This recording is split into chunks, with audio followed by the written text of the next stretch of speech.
सांग माने आज आपण मानक पई मु नेकी आसी गोटे आइसक्रीम रो रेसिपी। ए आइसक्रीम टी बहुत ही यम्मी आउ डिलीशियस। गोटे थर आपण याकू बनांतु, आपण निहाती बार बार याकू बनेबे। आ जदि आपण आइसक्रीम रो ऑर्डर भी रखिबा को चाहउचंती ताहाले भी रखि परिबे। तेबे चालंतु एबे हम स्टार्ट करबा हम आइसक्रीम रेसिपी। एथिपई दरकार ए व्हिपिंग क्रीम। ए व्हिपिंग क्रीम टी केक रे यूज हुए। तापरे मिल्क मेड, सीएमसी पाउडर, क्षीर को मु फुटे की ठंडा करके नेची। एठी मु ठंडा क्षीर 1120 ग्राम नेची, कारण मु 4 लिटर आइसक्रीम बनौची। गोटे लिटर आइसक्रीम पई केते कोन लागिबो मु सेटा कैप्शन ने दे देची, आपण जाई की देखि नेबे। 1120 ग्राम क्षीर मु नै गली। एबे मु मिल्क मेड नेबी 320 ग्राम। आपरे मु कॉर्नफ्लोर एठी नेची 2 टेबल स्पून। कॉर्नफ्लोर आमर आइसक्रीम को बाइंडिंग करिबारे सहाय्य करे। एबे मु नेबी सीएमसी 1 टीएसपी। सीएमसी रो काम होची जेतेबेले आमे आइसक्रीम को बाहर करिबा संगे संगे से ताकू मेल्ट होबारु रक्षा करिवो। किछि समय ताकू स्टेबिलिटी दबो, जा द्वारा संग संग सेटा मेल्ट होबनी। एबे गोटे बर्तन रे मु अल्प क्षीर को एमिति आडे नेबी हैला। सेथिरे ए कॉर्नफ्लोर आउ सीएमसी पाउडर को पकेकी भलो भाबरे मिक्स करनेबी। सीएमसी पाउडर टिके नालुआ भलिया टिके, तेणु सेटा मिक्स होबारे टिके असुविधा हुए। जेहेतु आमे ठंडा क्षीर रे आकू पकाउचे, गरम क्षीर रे आपण पकेइबेनी, ठंडा रे ही एमिति मिक्स करिवे। टिके टाइम लागिवो, किंतु भल रे आकू मिक्स करिवे। मु हाथ रे टिके मिक्स कर देउची, जा द्वारा एथिरे थिबा टेळा गुडी को भांगी जिवो आ भल भाबरे क्षीर रे एटा मिक्स हे जिवो। आपण चाहिले आउ कम क्षीर रे भी करिवे, आउ टिके भल हबो। देखंतु एथिरे एमिति टिके टेळा टेळा रहिबो। एबे गोटे कड़ाई रे मु ए क्षीर आउ ए जो मिक्स बनैथिली कॉर्नफ्लोर आउ सीएमसी रो, ए सब को मु मिक्स करिकी गैस को एकदम लो मीडियम फ्लेम रे रखी की बसई देबी। गैस को जमा भी हाई करिवेनी, कारण हाई कले तळु लागी जिवो। तेणु लो मीडियम रे रखी की आपण आकु मिक्स करिवे।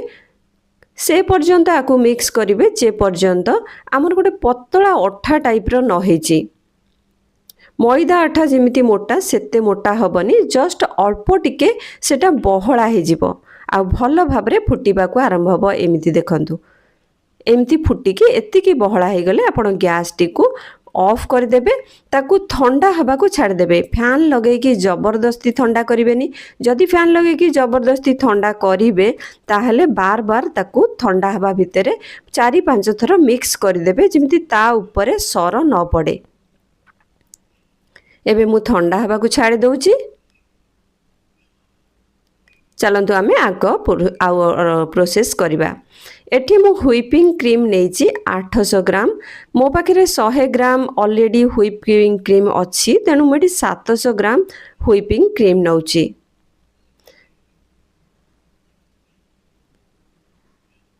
एबे व्हिपिंग क्रीम को मु बीटर रे बीट कर देबी। बीटर रे आमे ताकू से पर्यंत बीट करिबा हमर गोटे सॉफ्ट पीक जे पर्यंत आसी। केक रे हमर कोन हुए, आमे हार्ड पीक हमर दरकार हुए। केक पाई हमर सबु बळे स्टिफ पीक रो व्हिपिंग क्रीम दरकार, but ice cream pi soft peak थिबा हमर व्हिप्ड क्रीम दरकार। तो एबे चालंतु ए जो ठंडा है कि हमें मिक्सचर बनै थिले, ठंडा हबा को रखी थिले, ताकू गोटे जाली रे पके की छाणी नबा। जा द्वारा एथिरे जहा भी टेळा थिबो एटा बाहरी जिवो। तापरे गोटे स्पैचुला रे एमिति से जो टेळा थिबो ताकू फोपाड़ी बेनी, ताकू छाणी की एथिरे दे देबे।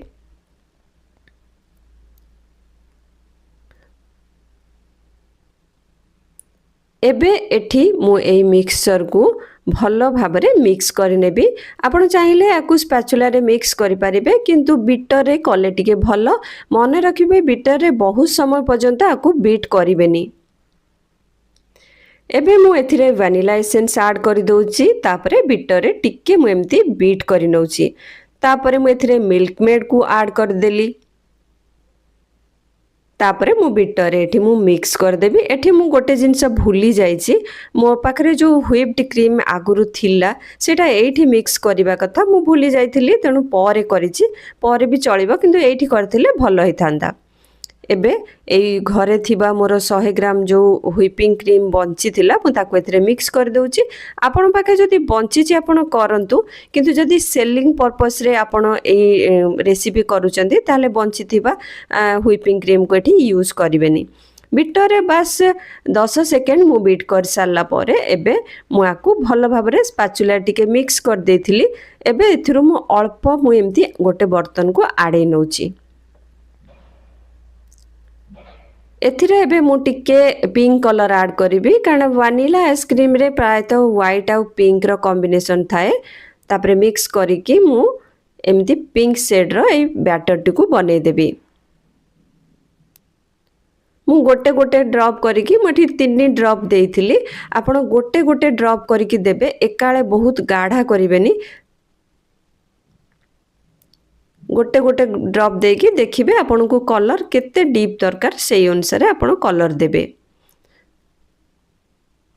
ए रेसिपी को देखिला परे जदि आपनकर किछि भी डाउट रहउची ताहले आपन आकु करंतुनी संगे संगे। प्रथमे या तो आपनकर डाउट को कमेंट सेक्शन रे लिखंतु, म आंसर करिवि, किंबा मु प्रतिदिन राति 9टा रे लाइव आसे, आपन सेठी आसी कि आपनकर डाउट को पचारंतु। डाउट पूरा क्लियर हे गला परे आपन बनांतु, ताकि आपनकर जिंस नष्ट न हो। एबे चलंतु गोटे एमिदी मु डब्बा नै जिबी, बड़ टिफिन डब्बा। सेथिरे एथि व्हाइट बैटर रु व्हाइट बेस रु मु किछि एथिरे पकेबी। तापरे पिंक कलर बेस रु किछि पकेबी, पुणी व्हाइट रु पकेबी, पुणी पिंक रु पकेबी। एमती जो प्रोसेस मु करूची आपण एमिति करिवे, ताकि आइसक्रीम जेतेले आपण स्कूपर रे आडैबे ना, गोटे जगह रे व्हाइट गोटे जगह रे पिंक एमिति बाहरिबो। आ खाइला वाला को आ देखिला वाला को भी बहुत भलो लागिबो। एई रेसिपीटी खाइबा पई बहुत ही टेस्टी, गोटे थर निहाती तयारी करिवे। एबे ए दीटा डब्बा रे ए डब्बा रे बेस को एमिति मु रखी सारला परे आकु मु क्लीन रैप करिवि। तापरे डब्बा रे ढक्कन देके फ्रीजर रे आकु सेट हबा को रखिबि। जदि आपन को पाखे क्लीन रैप नाही ताले एल्युमिनियम फॉइल भी आपन एथरे देई परिबे। देखंतु मु एटी क्लीन रैप दउची, ताकि आ भितर को जो पानी फ्रीज रो पानी जीवनी। आपाई आपण एल्युमिनियम फॉइल हो कि जहाँ भी आपण पाखे अवेलेबल अच्छी कवर करने को करें। एबे डब्बा को भल भाव में मुझे टाइट करनेबी, आ फ्रीजर रे मुझे आपको रखिनेबी। मिनिमम 8-10 घंटा आपको सेट हवा को रखिदेबे। 8-10 घंटा पर मु फ्रीजर रु आइसक्रीम को आड़े नौची। चलो तो आमे आपको स्कूप करके देखिबा आर टेक्सचर केमती अछि। टेस्ट रे तो आपण बिल्कुल भी डाउट करंतुनी कि बिल्कुल भी टेंशन नियंतुनी। एटा आपण ऑर्डर रखिला भलिया रेसिपी आपण को सिखेछि। एठी मु आउ थरे कहि दिए कि मु एठी 4 लिटर आइसक्रीम पाई मु जहाँ भी जिनस दरकार नहींची। आपण जदि 1 लिटर आइसक्रीम पाई जिनस आपणकर दरकार ताहले कैप्शन रे मु दे देछि 1 लिटर पाई को जिनस रु केते केते ग्राम दरकार आपण सेट जाय कि देखि नियंतु। प्रथमे 1 लिटर ट्राई करंतु, भलो लागिले तापरे करिवे। एई आइसक्रीम को तैयारी करके आपण सेलिंग करि परिबे, ऑर्डर रखि परिबे। रेसिपीटी केमिति लागिला मते कमेंट सेक्शन ने निश्चय जणेबे।